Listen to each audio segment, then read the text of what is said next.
Some believe releasing the manifesto will help us understand why and how, but others say this isn't necessary and will only cause more harm than good.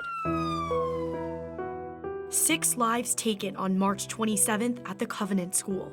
The one thing that I remember that will always stick with me is that another mom was not as lucky as I was. And hearing her scream,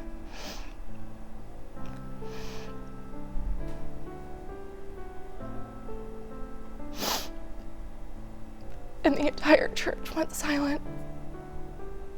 Not a sound. Because we knew that she had just gotten the worst news that any mother could ever get. And I'll never forget that scream. I'll never forget that scream. Becky Hansen's 2 children attend Covanant and luckily survived. Early on in the investigation, Metro Nashville Police Chief John Drake said the shooter left behind a journal in the car at the school parking lot.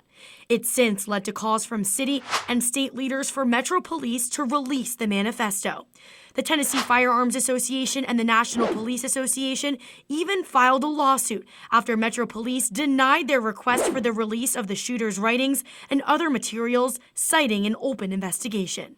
We do not believe there's going to be any criminal proceedings because, of course, in this case, the shooter was killed. With no pending criminal charges, the attorney representing the National Police Association believes the writings should not be withheld. It could be useful in learning why it was done and then prevent, in some instances, future incidents like that. Since the lawsuits, Metro Police have said due to pending litigation, the release of the writings would be delayed.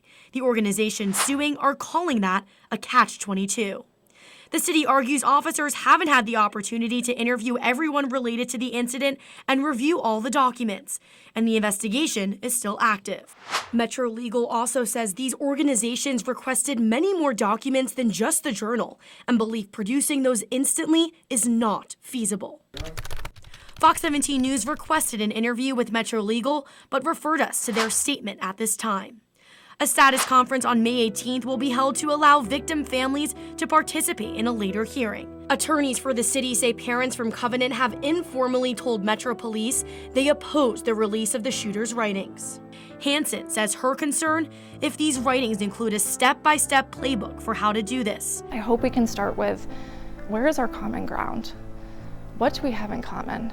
Can we agree that we want our kids to feel safer in school? Can we agree that we want to keep guns out of dangerous people's hands? Metro Legal plans to provide the court with copies of an unredacted and a proposed redacted journal under seal beginning May 12th. And they believe this status conference would allow some items to be released earlier than others. After the status conference, a hearing will be held on June 8th, where those wishing to express concerns will be able to do so. Reporting in the studio, I'm Amanda Chin, Fox 17 News, your Code Red station.